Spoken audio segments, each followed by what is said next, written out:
महाभारत के राजा शांतनु में थी दो ऐसी दिव्य शक्तियां जिनका रहस्य आज भी लोगों को हैरान कर देता है। आखिर एक साधारण मनुष्य के स्पर्श से रोग कैसे दूर हो जाते हैं? उनके दिए हुए वरदान कभी निष्फल क्यों नहीं होते थे? क्या राजा शांतनु वास्तव में केवल एक राजा थे या फिर उनके भीतर कोई ऐसी दिव्य शक्ति छिपी थी जिसके बारे में बहुत कम लोग जानते हैं? इस रहस्य को जानने के लिए हमें जाना होगा उस घटना तक जिसकी शुरुआत स्वयं ब्रह्मलोक से हुई थी।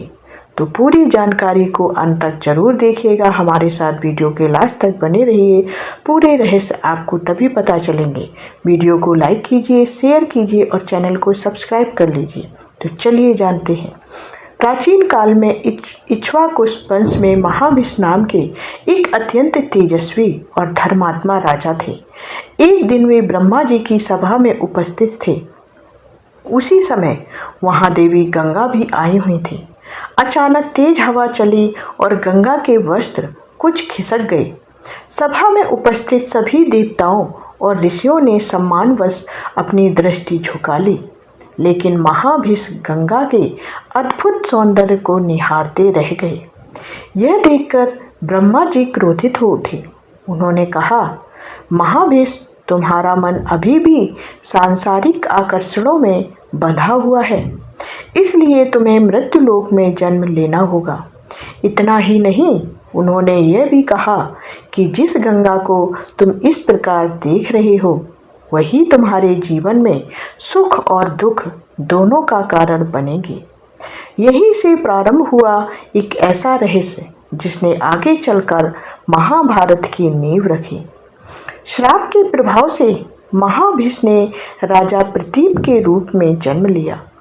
राजा प्रतीप अत्यंत तपस्वी और धर्मपरायण थे। एक दिन वे गंगा तट पर ध्यान मग्न होकर तपस्या कर रहे थे। तभी अचानक एक अलौकिक सुंदरी उनके सामने प्रकट हुई। वह कोई और नहीं बल्कि स्वयं माँ गंगा थी। माँ गंगा आकर उनकी दाहिनी जंघा पर बैठ गई और बोली, राजन, मैं आपसे विवाह करना चाहती हूँ। लेकिन राजा प्रतीप ने धर्म का पालन करते हुए उत्तर दिया, हे गंगे, दाहिनी जंघा पुत्र और पुत्र वधू का स्थान होती है, इसलिए मैं तुम्हें पत्नी नहीं अपनी पुत्र वधू के रूप में स्वीकार कर सकता हूँ। गंगा मुस्कुराई और बिना कुछ कहे वहाँ से चली गई। उस समय किसी को भी अंदाजा नहीं था कि यह घटना भविष्य में इतिहास का रुख बदल देगी। समय बीता और राजा प्रतीप के यहाँ एक पुत्र का जन्म हुआ। उसका नाम रखा गया शांतनु। बचपन से ही शांतनु असाधारण तेज, अद्भुत व्यक्तित्व और दिव्य गुणों से युक्त थे। जैसे जैसे वे बड़े हुए, लोगों को उनके भीतर किसी अलौकिक शक्ति का आभास होने लगा।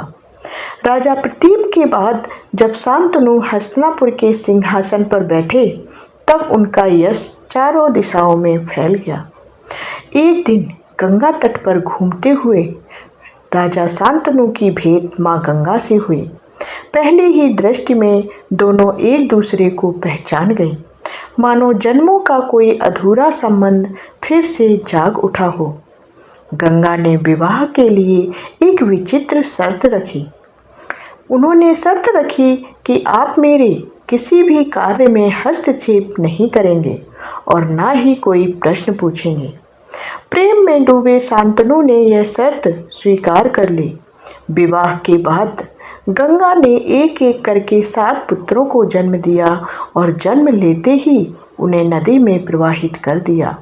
हर बार शांतनु का हृदय टूटता, लेकिन वे अपनी प्रतिज्ञा के कारण मौन रहते। आखिर माँ अपने ही बच्चों को नदी में क्यों बहा रही थी, यह प्रश्न उन्हें भीतर ही भीतर चलाता रहा। जब 8वें पुत्र का जन्म हुआ और गंगा उसे भी नदी में बहाने के लिए ले गए जाने लगे, तब शांतनु से रहा नहीं गया। उन्होंने गंगा को रोक लिया। तभी गंगा ने वह रहस्य बताया जिसे सुनकर स्वयं शांतनु भी स्तब्ध रह गए। गंगा ने कहा, ये सभी 8 वसु थे जिन्हें एक ऋषि के श्राप के कारण मनुष्य जन्म लेना पड़ा था। मैंने 7 को जन्म लेते ही श्राप से मुक्त कर दिया है, लेकिन 8वें वसु को पूरा जीवन मनुष्य रूप में बिताना होगा और यही 8वां बालक आगे चलकर देवव्रत और फिर भीष्म पितामह के नाम से प्रसिद्ध हुए। गंगा के स्वर्ग लौट जाने के बाद शांतनु का जीवन फिर अकेला हो गया। वर्षों बाद यमुना तट पर उन्हें एक अद्भुत सुगंध महसूस हुई। उस सुगंध का पीछा करते हुए वे एक सुंदर युवती तक पहुँचे।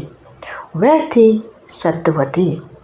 शांतनु उसके सौंदर्य और व्यक्तित्व पर मोहित हो गए, लेकिन सत्यवती के पिता ने एक ऐसी शर्त रख दी जिसने पूरे कुरुवंश का भविष्य बदल दिया।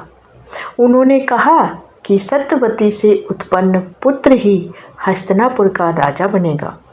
अपने पिता के दुख को देखकर देवव्रत ने आजीवन ब्रह्मचर्य और सिंहासन त्याग की भीषण प्रतिज्ञा ली। उनकी प्रतिज्ञा इतनी भयंकर थी कि देवताओं ने आकाश से पुष्प वर्षा की और तभी से वे भीष्म कहलाए। लेकिन अब आता है राजा शांतनु के जीवन का सबसे बड़ा रहस्य। कहा जाता है कि राजा शांतनु के पास 2 ऐसी दिव्य शक्तियाँ थीं जो सामान्य मनुष्यों के लिए असंभव थी। पहली शक्ति थी वरदान देने की क्षमता। जब भीष्म ने अपने पिता की खुशी के लिए इतना बड़ा त्याग किया कि वह सिंहासन पर कभी भी नहीं बैठेंगे और ना ही कभी शादी करेंगे, तब उनके पिता ने प्रसन्न होकर उनके पिता ने उन्हें इच्छा मृत्यु का अद्भुत वरदान दिया। इसका अर्थ था कि भीष्म अपनी मृत्यु का समय स्वयं चुन सकते थे। सोचिए, ऐसा वरदान देने की क्षमता किसी साधारण राजा में कैसे हो सकती है। यह सिद्ध करता है कि शांतनु महान तप, पुण्य और दिव्य शक्तियों से संपन्न थे। दूसरी शक्ति और भी अधिक आश्चर्यजनक थी। कहा जाता है कि उनके स्पर्श में चमत्कारी शक्ति थी।